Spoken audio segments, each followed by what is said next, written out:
கன்னியாகுமரியில் காந்தி மண்டபத்திற்கு எதிர்புறம் இந்த டேட்டூ கலைஞரை சந்தித்தேன்.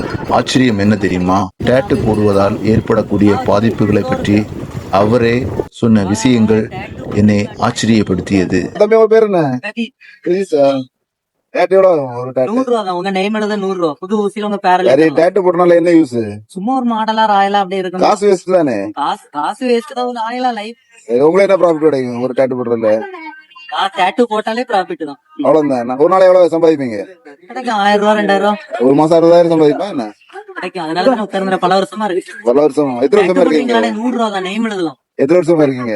13 வருஷமா இதுலயே உட்கார்ந்து. இந்த இடத்துல தான் இருக்கீங்களா? இடம் அப்படியே கிடைக்கிற இடத்துல உட்கார்ந்து அப்படியே. கன்னியாகுமரியில காந்தி ஜங்ஷன் ஆப்போசிட்ல இருப்பீங்க. ஓகே. 13 வருஷமா இருக்காங்கன்னு சொல்றீங்க. அவங்க கடை எல்லாம் போடல என்ன? ஃபர்ஸ்ட் கடை எல்லாம் வச்சிருந்தேன். அதுல கடை எல்லாம் இருக்குல்ல, அதுல ஒரு கடை வச்சு பெரிய கடை போட்டிருந்தீங்க. அதுல ஒரு கடை வச்சு ரன் பண்ணிட்டு இருந்தேன். அதுல கொஞ்சம் ரூபா நட்டோம். வருஷத்துக்கு 3 லட்சம் 4 லட்சம்னா ஒண்ணு வரது அங்கெல்லாம் கொடுக்கணும். Okay okay. அப்ப கொடுத்து கையில ஒண்ணு. அப்ப இந்த ரோட்ல இருந்தா உங்களுக்கு ப்ராஃபிட். வந்தாலும் அது எனக்கு தானே. 500 வந்தாலும் அது எனக்கு தான். டேட்டூ போடுறதை ப்ரோமோட் பண்ண கூடாதுல்ல? ப்ரோமோட் பண்ண கூடாது. இது ஒரு தொழில் தானே. அப்ப மக்களை ஏமாத்துறீங்கன்னா கிட்டத்தட்ட அப்படிதான். எல்லாமே ஏமாத்துதானே. அது ஒவ்வொரு ஆளை பொறுத்து அவங்களுக்கு ஒரு போதை மாதிரி. டேட்டூ போடுறதே ஒரு போதை மாதிரி.